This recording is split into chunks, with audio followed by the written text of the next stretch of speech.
Yeah, thank you very much, Eleanor, for that introduction.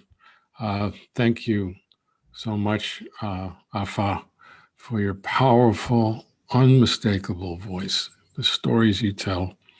I featured Afa's work most recently in my anthology entitled What Saves Us? Poems of Empathy and Outrage in the Age of Trump from Northwestern. Eleanor's poems are also in that book. Of course, I want to thank Larry Robin and the Moonstone Cultural Arts Center. I want to thank John Lavin for the first Moonstone podcast. And I want to especially thank my wife, Lauren, for everything, but especially for being present on every single page of this book. I am going to be reading from that book this afternoon, and I'll start off with the first poem in the book, which is called Jumping Off the Mystic Tobin Bridge. Now, 30 years ago, I was a tenant lawyer with Su Clínica Legal, a legal services program for low-income Spanish-speaking tenants in Chelsea, Massachusetts, right across the Mystic Tobin Bridge from Boston. And the clients came from the Spanish-speaking Caribbean, Puerto Rico, the Dominican Republic. They also came from Central America, from El Salvador, from Guatemala. In other words, the same people crossing the southern border today, fleeing the same countries left in ruins by Reagan's wars.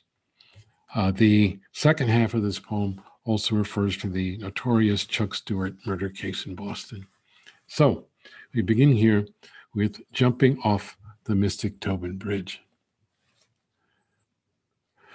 I close my eyes and see him windmilling his arms as he plummets from the Mystic Tobin Bridge to prove me wrong, to show me he was good, to atone for sins like seeds in the lopsided apple of his heart, but mostly to escape from me in the back of his cab, a Puerto Rican lawyer in a suit and tie.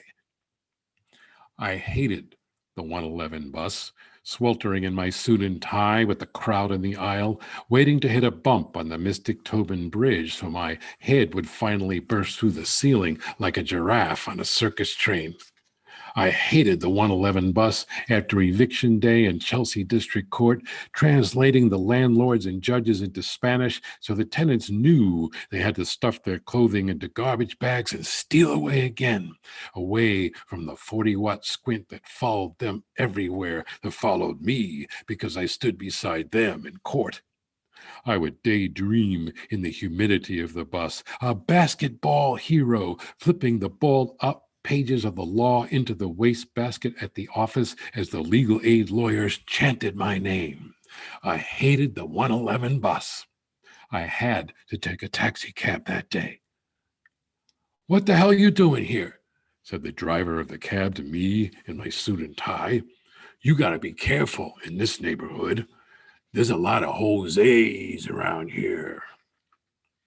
The driver's great-grandfather staggered off a boat so his great-grandson could one day drive me across the Mystic Tobin Bridge, but there was no room in the taxi for chalk and a blackboard. He could hear the sawing of my breath as I leaned into his ear, past the bulletproof barricade somehow missing, and said, "I'm a Jose." I could see the 40-watt squint in his rearview mirror. "I'm Puerto Rican," I said. It was exactly 5 p.m. and we were stuck in traffic in a taxi on the Mystic Tobin Bridge. The driver stammered his own West Side story without the ballet, how a Puerto Rican gang stole his cousin's wallet years ago. "You think I'm going to rob you?" I said in my suit and tie, close enough now to tickle his ear with the mouth of a revolver. I could hear the sawing of his breath. He still wanted to know what I was doing there. "I'm a lawyer. I go to court with all the Jose's," I said. Stalled traffic steamed around us, the breath of cattle in the winter air. Where are you going for the holidays?" the driver said. I thought about Christmas Eve and court eviction orders flying from the judge's bench when tenants without legal aid lawyers or children old enough to translate the English of the summons did not answer to their names. Every year, the legal aid lawyers told the joke about the Christmas defense. Your Honor, it's Christmas. I said to the driver, I will be spending Christmas right here with my fellow Jose's. The driver shouted, What do you want me to do? Get out of this cab and jump off the bridge? We both knew what he meant. We both knew about Chuck Stewart, the last man to jump off the Mystic Tobin Bridge. Everybody knew how Chuck drove his wife to Mission Hill after birthing classes, the flash and pop in the dark, and he shot her in the head and himself in the belly. Everybody knew how he conjured a black car jacker on the crackling call to 911, the way the Mercury Theater on the air conjured Martians in New Jersey on the radio half a century before.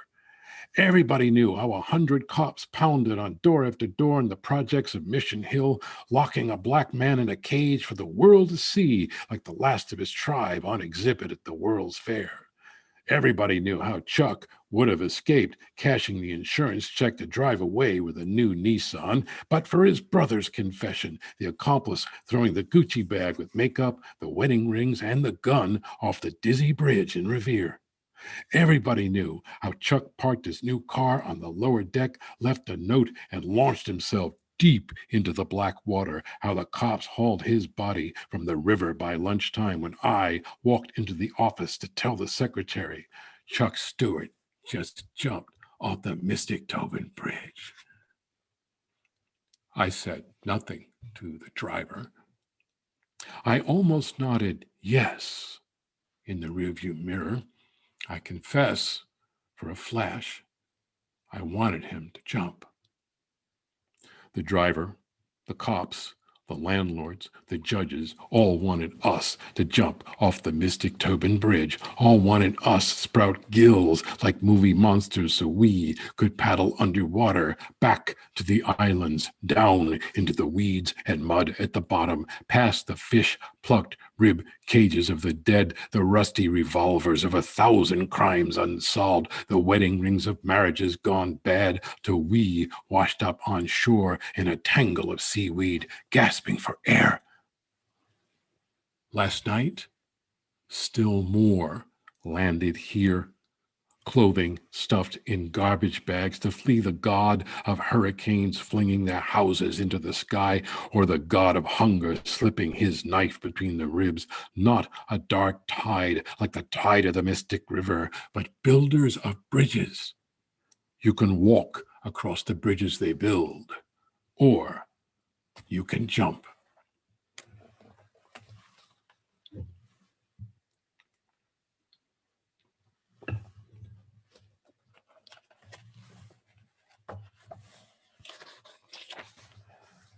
This is the title poem of the book. As you've heard in the introduction, two Salvadoran migrants, father and daughter, who came to be known as Oscar and Valeria, drowned crossing the Rio Grande in June of 2019.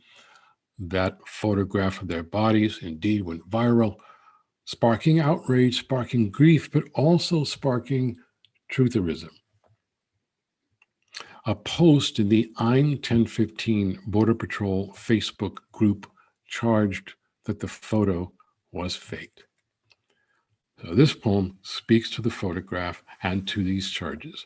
And as you heard in the introduction, Floaters takes its title from the term used by certain members of the Border Patrol to describe those who drown crossing over. Floaters. Epigraph. Okay, I'm going to go ahead and ask, have y'all ever seen floaters this clean? I'm not trying to be an ass, but I have never seen floaters like this. Could this be another edited photo? We've all seen the Dems and liberal parties do some pretty sick things. Anonymous post. I'm 1015 Border Patrol Facebook group. Like a beer bottle thrown into the river by a boy too drunk to cry. Like a shard of a styrofoam cup drained of coffee brown as the river. Like the plank of a fishing boat broken in half by the river, the dead float. And the dead have a name. Floaters, say the men of the Border Patrol, keeping watch all night by the river, hearts pumping coffee as they say the word floaters, soft as a bubble, hard as a shoe, as it nudges the body to see if it breathes, to see if it moans, to see if it sits up and speaks. And the dead have names. A feast day parade of names, names that dress all in red, names that twirl skirts, names that blow whistles, names that shake rattles, names that sing in praise of the saints. Say, Oscar Alberto Martinez Ramirez. Say, Angie Valeria Martinez Avalos. See how they rise up the tongue? The calling of bird to bird somewhere in the trees above our heads, trilling in the dark heart of the leaves. Say what we know of them now they are dead. Oscar slapped dough for pizza with oven-blistered fingers. Daughter Valeria sang, banging a toy guitar. He slipped free of the apron he wore in the blast of the oven, sold the motorcycle he would kick till it sputtered to life, counted off pesos for the journey across the river, and the last of his 25 years, and the last of her 23 months. There is another name that beats its wings in the heart of the trees. Say, Tanya Vanessa Avalos, Oscar's wife and Valeria's mother, the witness, stumbling along the river. Now, their names rise off her tongue. Say, Oscar y Valeria. He swam from Matamoros across to Brownsville. The girl slung around his neck, stood her in the weeds on the Texas side of the river, swore to return with her mother in hand, turning his back as fathers do, who later say, I turned around and she was gone. In the time it takes for a bird to hop from branch to branch, Valeria jumped in the river after her father. Maybe he called out her name as he swept her up from the river. Maybe the river drowned out his voice as the water swept them away. Tanya called out the names of the saints, but the saints drowsed in the stupor of birds in the dark, their cages covered with blankets. The men on patrol would never hear their pleas for asylum, watching for floaters, hearts pumping coffee all night on the Texas side of the river. No one, they say, had ever seen floaters this clean. Oscar's black shirt yanked up to the armpits, Valeria's arm slung around her father's neck, even after the light left her eyes, both face down in the weeds back on the Mexican side of the river. Another edited photo. See how her head disappears in his shirt, the waterlogged diaper bunched in her pants, the blue of the blue cans. The radio warned us about the crisis actors we see at one school shooting after another. A man called Oscar will breathe, sit up, speak, tug the black shirt over his head, shower off the mud, and shake hands with the photographer. Yet, the floaters did not float on the Rio Grande like Olympians showing off the backstroke, nor did their souls float up to Dallas, land of rumored jobs and a president shot in the head as he waved from his motorcade. No bubbles rose from their breath in the mud, light as the iridescent circles of soap that would fascinate a 2-year-old. And the dead still have names. Names that sing in praise of the saints, names that flower in blossoms of white, a cortege of names dressed all in black, trailing the coffins to the cemetery. Carved their names in headlines and gravestones they would never know in the kitchens of this cacophonous world. Enter their names in the book of names. Say Oscar Alberto Martinez Ramirez. Say Angie Valeria Martinez Avalos. Bury them in a corner of the cemetery named for the sainted Archbishop of the Poor, shot in the heart saying Mass, bullets bought by the taxes I paid when I worked as a bouncer and fractured my hand 40 years ago, and bumper stickers read, El Salvador is Spanish for Vietnam. When the last bubble of breath escapes the body, may the men who speak of floaters, who have never seen floaters this clean, float through the clouds to the heavens, where they paddle the air as they wait for the saint who flips the keys on his ring like a drowsy janitor, till he fingers the key that turns the lock and shuts the gate on their babble-tongue faces, and they plunge back to earth, a shower of hailstones pelting the river, the Mexican side of the river.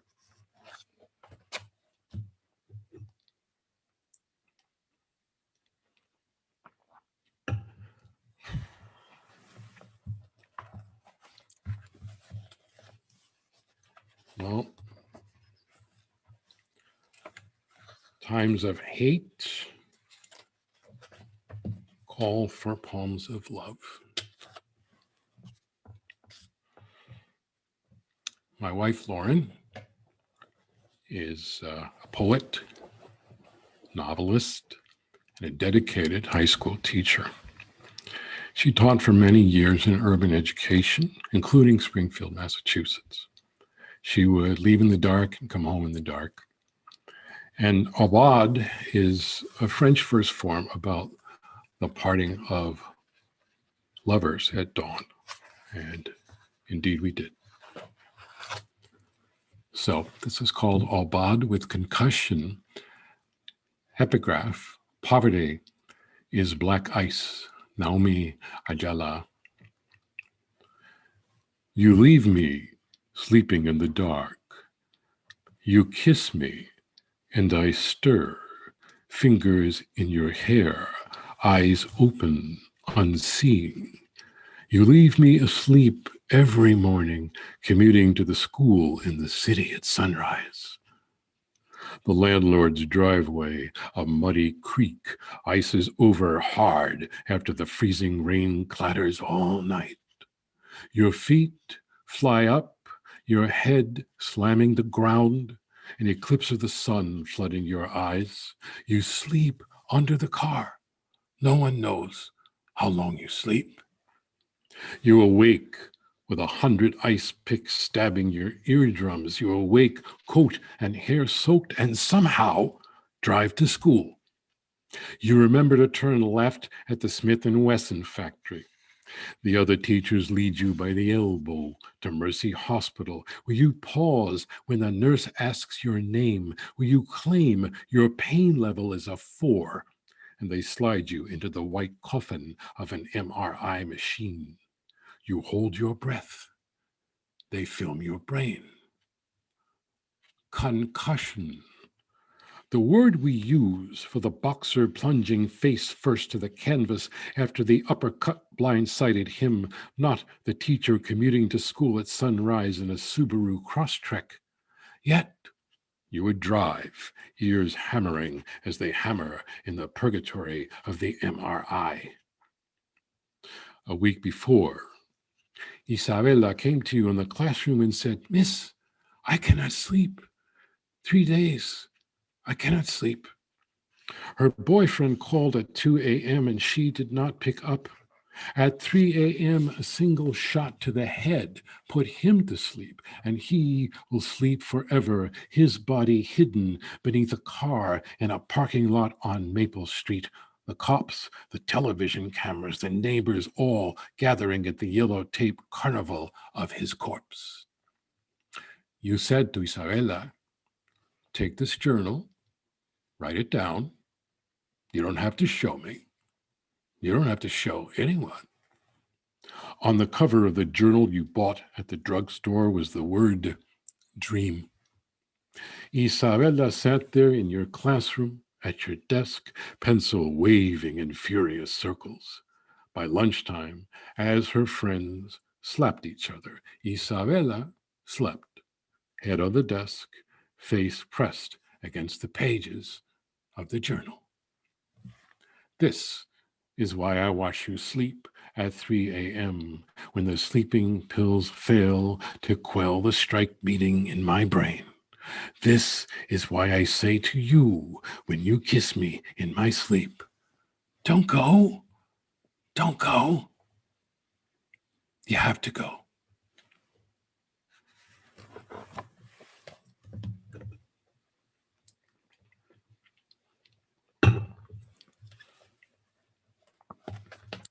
So that is for Lauren Marie Schmidt.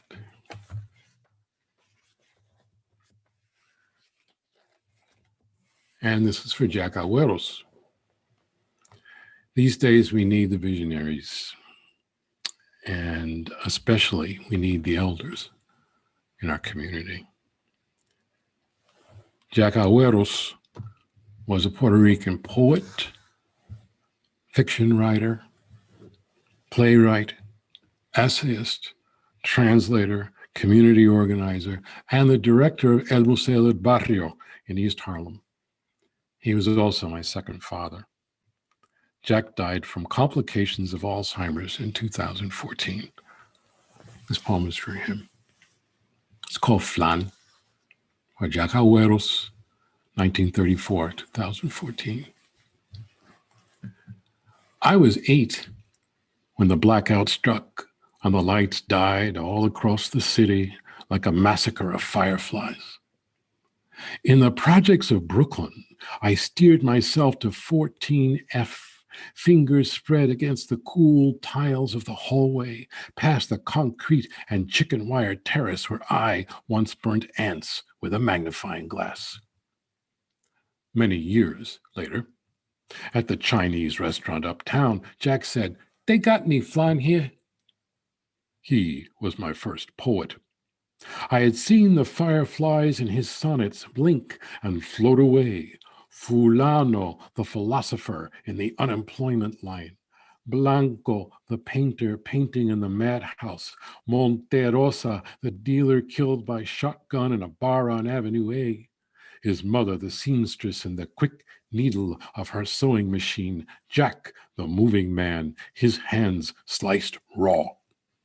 He stacked his apartment with dictionaries in 3 languages. I knew the raconteur's grin with every tale.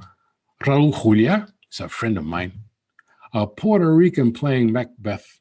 He took 14 curtain calls on opening night. Maybe he would tell me now that flan was not Puerto Rican or Mexican or Spanish, but Chinese, invented by a trembling cook to satisfy the palate of an emperor in the Ming dynasty. No flan, Jack, I said. This is a Chinese restaurant. 2 minutes later, he said, "They got any flan?" I showed him the dog-eared and fingerprinted menu. No flan, I said. When the waiter unfurled his pad, Jack said to him, "You got flan?" He sang this song for an hour. The egg roll was not flan. The fried rice was not flan. The fortune cookie was not flan. "Can we get some flan?" he said. "God damn it, Jack," I said. The poets crowded into the bar, striding to the mic. Jack stood with poem in hand, read the title, tilted his head, and said it again. Studied the page as if the words shriveled up like ants burnt under a magnifying glass, then sat down. I witnessed the massacre of fireflies. A few of us clapped, not knowing what to do with our hands, staring at the sonneteer who lost all his quatrains and couplets in the denim jacket he left on the subway, the words of Fulano still waiting on the unemployment line. The faster you spin, the stiller you look. There's something to learn in that. But what? After the diagnosis, I handed Jack a book of poems. He dangled the book upside down, like a stiff mouse by the tail, something we would sniff behind the refrigerator. I wanted sonnets. Jack kept singing the chorus of a song. Get me to the church, get me to the church, get me to the church on time. At the end, I leaned over Jack's bed to read his own poem in his ear, but some words come home after the blackout fingers crawling on the wall. I know what I should have said at the Chinese restaurant. Jack, let's get some flan. We should have braved the subway at rush hour, strap hangers rocking all the way to 14th Street and 8th Avenue to La Taza de Oro, gone now like Jack for rice and beans, squid in its own ink, café con leche y flan, Jack. A spoonful of flan for you after all the years of sonnets and bread for me, the steam rising when your hands crack the crust at the table.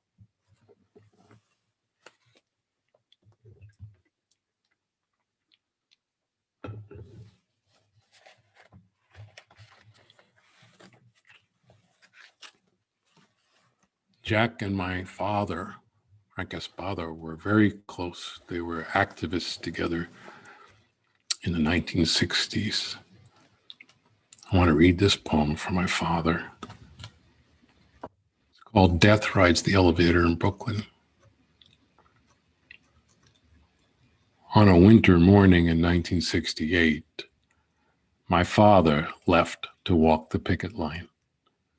He rode the elevator in his black coat, hood over his head in the hour before daybreak. On the third floor, the doors opened. A white man waiting for the elevator stood there, peered at my father in his black coat and hood, in his brown skin, then screamed and fled. The door closed. My father laughed on the picket line that morning. He laughed for years. The guy thought I was death, he would say. Death rides an elevator in Brooklyn. Mugger death, militant death, Puerto Rican death. Listening to the story, as the screaming man screamed louder with every telling, I never thought one day my father would be the man standing there waiting for the elevator doors to open. He did not stare or scream or run. He stepped into the elevator and the doors closed behind him.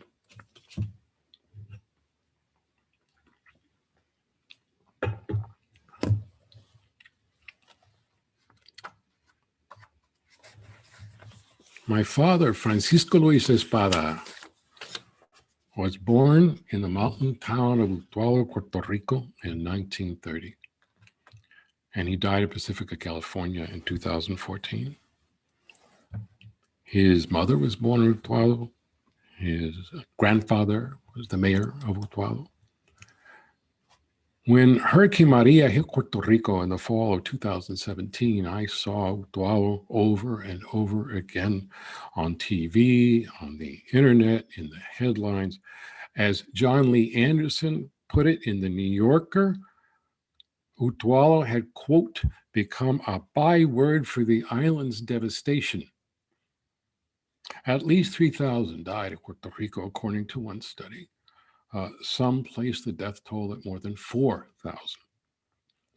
And so I started talking to my father while this was going on. My father, who died 3 years before, actually I started talking to his ashes in a box on my bookshelf. And that was the genesis of the last poem I will read this afternoon. This poem is called Letter to My Father, October 2017. You once said, my reward for this life will be 1,000 pounds of dirt shoveled in my face. You were wrong.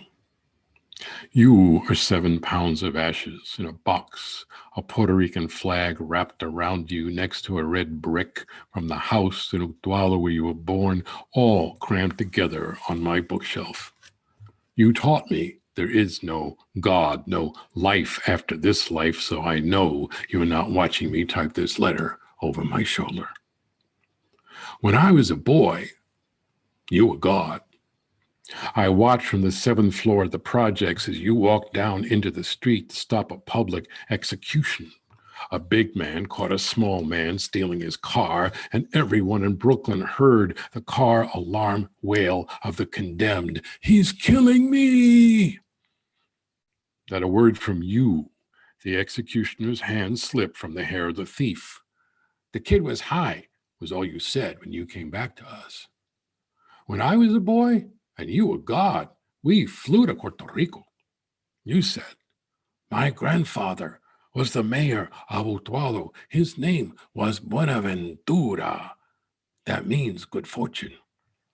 I believed in your grandfather's name. I heard the tree frogs chanting to each other all night. I saw a banana leaf and elephant palm sprouting from the mountain's belly. I gnawed the mango's pit, and the sweet yellow hair stuck between my teeth. I said to you, "You came from another planet. How'd you do it?" You said, "Every morning, just before I woke up, I saw the mountains." Every morning, I see the mountains. In Utuado, 3 sisters, all in their 70s, all bedridden, all Pentecostales who only left the house for church, lay sleeping on mattresses spread across the floor when the hurricane gutted the mountain the way a butcher slices open a dangled pig, and a rolling wall of mud buried them, leaving the 4th sister to stagger into the street, screaming like an unheeded prophet about the end of the world. In Utuado, a man who cultivated a garden of aguacate and carambola, feeding the avocado and star fruit to his nieces from New York, so the trees in his garden be headed all at once like the soldiers of a beaten army, and so hanged himself. And Utuado, a welder and a handyman, rigged a pulley with a shopping cart to ferry rice and beans across the river where the bridge collapsed, witnessed the cart swaying above so many hands that raised a sign that told the helicopters, "Campamento Los Olvidados," Camp of the Forgotten. Los Olvidados wait 7 hours in line for a government meal of Skittles and Vienna sausage, or a tarp to cover the bones of a house with no roof as the fungus grows on their skin from sleeping on mattresses drenched with the spit of the hurricane. They drink the brown water waiting for microscopic monsters in their bellies to visit plagues upon them. A nurse says, "These people are going to have an epidemic. These people are going to die." The president flips rolls of paper towels to a crowd at a church in Guaynabo, Zeus lobbing thunderbolts on the locked ward of his delusions. Down the block, cousin Ricardo, Bernice's boy, says that somebody stole his can of diesel. I heard somebody ask you once what Puerto Rico needed to be free, and you said, "3 pulgadas de sangre en la calle." 3 inches of blood in the street. Now, 3 inches of mud flow through the streets of Utuado, and troops patrol the town as if guarding the vein of copper in the ground, as if a shovel digging graves in the backyard might strike the ore below, as if La Brigada swinging machetes to clear the road might remember the last uprising. I know you are not God. I have the proof. 7 pounds of ashes in a box on my bookshelf. Gods do not die, and yet I want you to be God again. Stride from the crowd to seize the president's arm before another roll of paper towels sails away. Thunder Spanish obscenities in his face. Banish him to a roofless rainstorm in Utuado so he unravels one soaked sheet after another till there is nothing left but his cardboard heart. I promised myself I would stop talking to you. White box of gray grit. You were deaf even before you died. Hear my promise now. I will take you to the mountains where houses lost like ships at sea rise blue and yellow from the mud. I will open my hands. I will scatter your ashes. En Utuado. Muchas gracias. Thank you very much.